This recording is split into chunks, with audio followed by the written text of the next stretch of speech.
From Hollywood, it's time now for... Johnny Dollar. This is Hector, Mr. Dollar. Hector?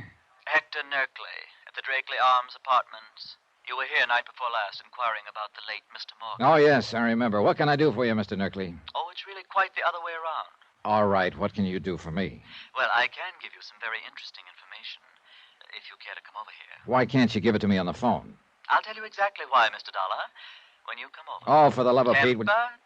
And why not? A month ago, the best friend I had in the world drove his car off a cliff into the Pacific. And his body's still out there in the ocean somewhere. It's never been recovered. Mr. Dollar? Then it turns out he was $80,000 short in his accounts. I can't find the money, the woman he was running around with before his death. I can't find out anything. And now if I want some... All right, I'll be there in 30 minutes.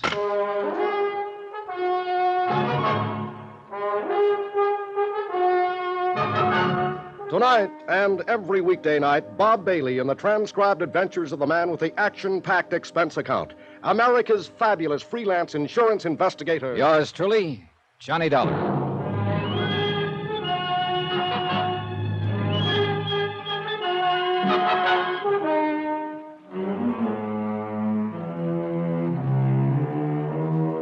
From Special Investigator Johnny Dollar, location San Francisco.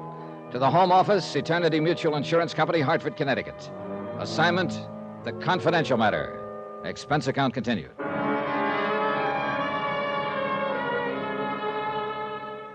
Item 9, $1.70 taxi from my hotel to the Drakeley Arms Apartments. A snooty, high-priced joint where Ed Morgan had lived during the last 4 months of his life. Ed Morgan, a pipe and slippers bachelor who'd suddenly and strangely turned to champagne cocktails and high living. Who, as head of an insurance claims office, had found a way of swindling his employer out of $80,000 in 4 months. And who died a month ago as mysteriously as he'd lived. This was the man who at the moment was my assignment, whose past I was supposed to uncover. And he was also the man who'd been my lifelong friend. Good evening, Mr. Dollar. My, you did make excellent time. Now, look, if this turns out to be a runaround, so help me out. Temper? All right. You said you had some very important information that couldn't be discussed over the phone. Well, it could have been discussed, of course, but, well, this information has to do with one of our guests, Mr. Dollar.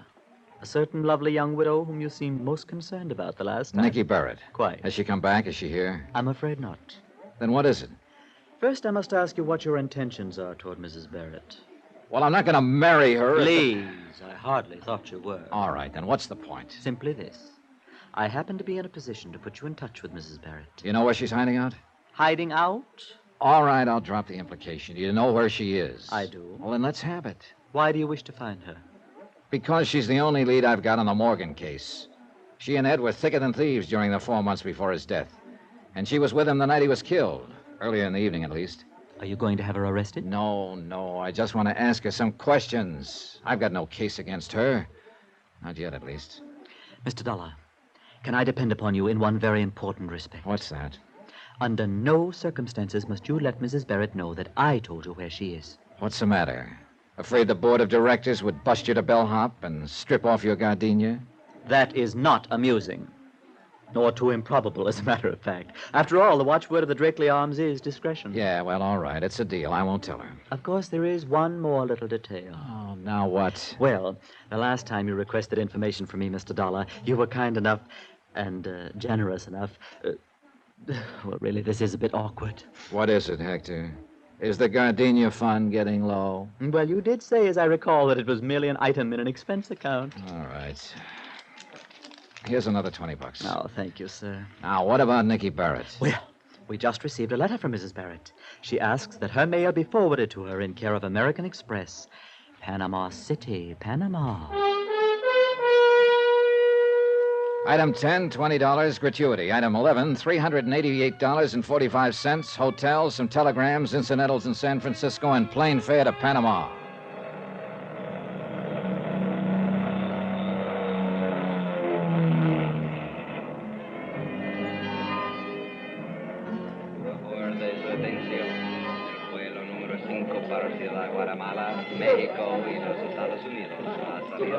I'd sent wires ahead before I left the States. It wasn't until after I'd cleared customs and was heading for the American Express office that I was certain the messages had produced any results. Dispénseme, por favor. Yeah? You are Senor Johnny Dollar from the Estados, no? That's right. Capitan Garcia Ramullo of the Panama Federal Police. A sus órdenes, senor. Oh, glad to know you, Captain. I am honored, senor. We have received your telegram, and I have been instructed to cooperate with you very intensive. Well, it may take just that. Now, about the woman I described in the telegram. The Senora Barrett. Oh, Santa Madre, what a beautiful woman. So I've heard. You have not had the pleasure of acquainting her? Not yet. The best of your life is before you in that case. Then I'll speed up and get to it. So you've already located her, huh? Oh, but of course, senor. She has not changed her name, as you think, perhaps. So it was most simple. Good. Glad it didn't cause you too much trouble. Trouble? Senor, merely to gaze upon such a one is worth a lifetime of trouble. Which is exactly what it cost a couple of guys I know.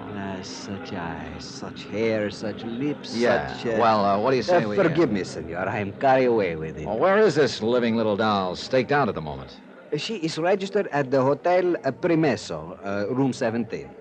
Hotel Promeso? This is something most unusual, I'm thinking. What do you mean? The Primeso is one hotel very small, which is located on the waterfront. It's most for sailors, fishermen. I see. The beautiful tourista one would think to find in a hotel of more elegance. She may be deliberately staying away from the tourist belt. Quien sabe, senor? Who can tell the reasons of a woman? Yeah. Is she living there alone? So I have been informed. You expect someone with her? I don't know what to expect. I don't even know why she came here. I'm moving in blind. See, life is most difficult at times. You didn't talk to her, did you? Let her know you were checking on her? Please, senor. I'm sorry, Captain. I had to be sure. She is most entirely without suspicion. Good. Well, I suppose I'd better check into a hotel first. Then what are your plans, senor? I don't know exactly. I'll talk to her, try to get some answers. And from there on, I'll just have to call it as I go. I hope this lovely lady has not involved in some serious crime. I hope not, too. But I wouldn't bet much on it. Item 12, $8, taxi, flat rate for the rest of the day. And by the time I checked into a hotel and showered and changed, the rest of the day didn't have long to go. The Hotel Promesa was on the waterfront, as Captain Garcia had said, and some distance from town. But although it wasn't a tourist trap, neither was it quite the sailor's flophouse I'd been led to expect. It was built native style with bamboo shutters and wide verandas, half buried in a thicket of mango and banana. $5 bought me the desk clerk's undying affection, and 2 minutes later I stood unannounced at the door of room 17. Just a minute. It's about time. I ordered that ice at least I thought you were the bellboy. No. The name is Johnny Dollar. Johnny Dollar. Mind if I come in, Mrs. Barrett? What for? Well, it would be more comfortable than trying to talk out here in the veranda. What is it you want to talk about? A friend of mine. Name of Ed Morgan. All right. Come on in. Sit down, Mr. Dollar. Thanks. I'd offer you a drink, but there's no ice. And in this kind of heat... I don't care for a drink, thanks.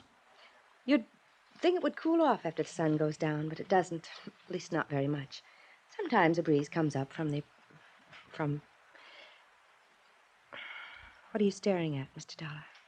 You? Why? I'd had such glowing reports about you that I was sure they were exaggerated. They weren't. Thanks. And did you come all the way down here just to check those glowing reports? How do you know I came all the way down here? What do you mean? Maybe I live here. No. I've heard of you before. Ed, Mr. Morgan used to talk about you. Was it Ed or Mr. Morgan? You don't miss much, do you? I try not to. It was Ed, as you undoubtedly knew. Yes, I knew. But I wasn't sure why. Why? Why he lost his head. Now that I've seen you, I can understand. Who wouldn't? Oh, please. I'd rather not talk about it, Mr. Dollar. Ever since that terrible accident, there's been only one thing I've wanted.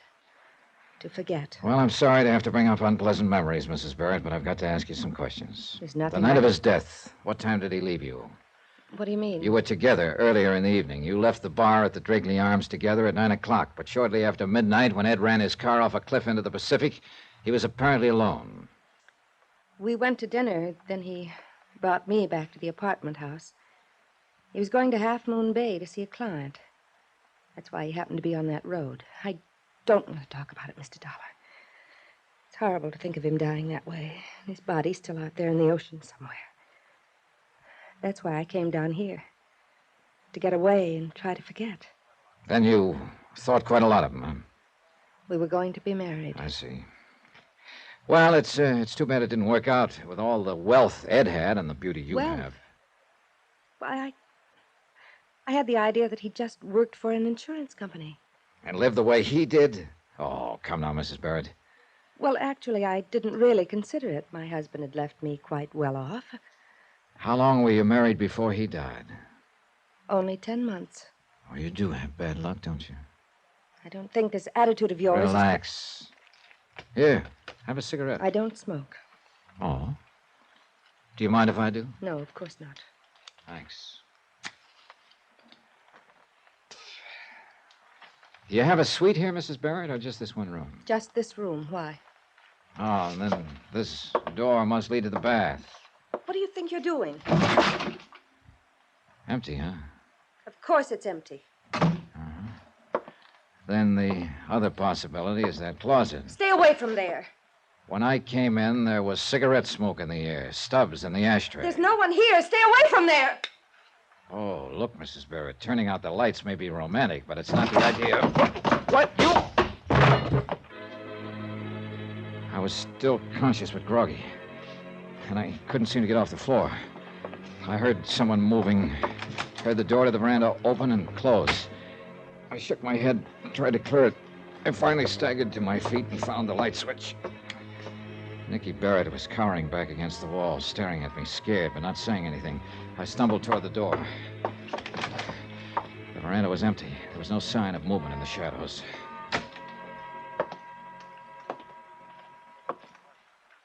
So there was somebody hiding in that closet. No. There wasn't anybody here. I'm the one who hit you. You'd have to have a fist 3 times your size. It's true. Forget it. I know the game now. I should have known it a lot sooner. You're wrong. There's only one person in this world who tears cigarettes apart and shreds the paper that way. No! The 2 of you, in on it together. They didn't find his body because there wasn't anybody to find. He's still alive. He was right here in this room. That was Ed Morgan.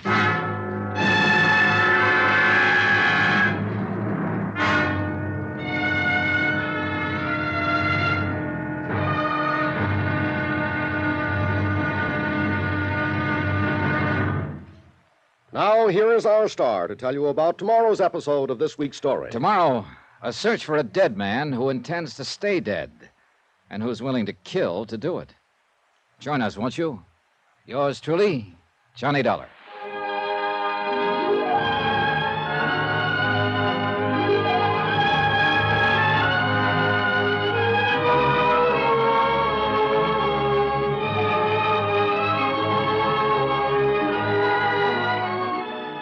Yours truly, Johnny Dollar, starring Bob Bailey, is transcribed in Hollywood.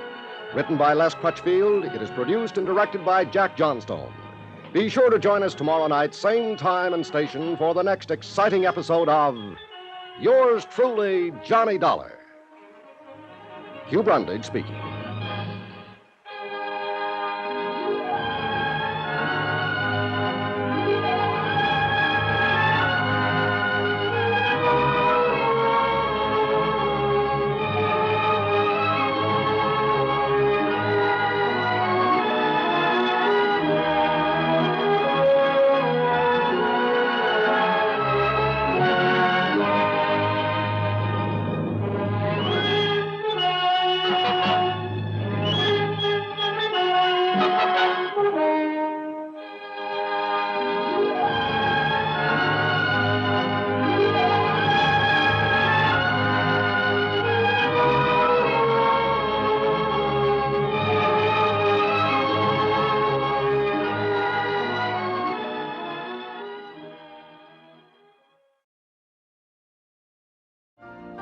You've been listening to the OTR Gold Network.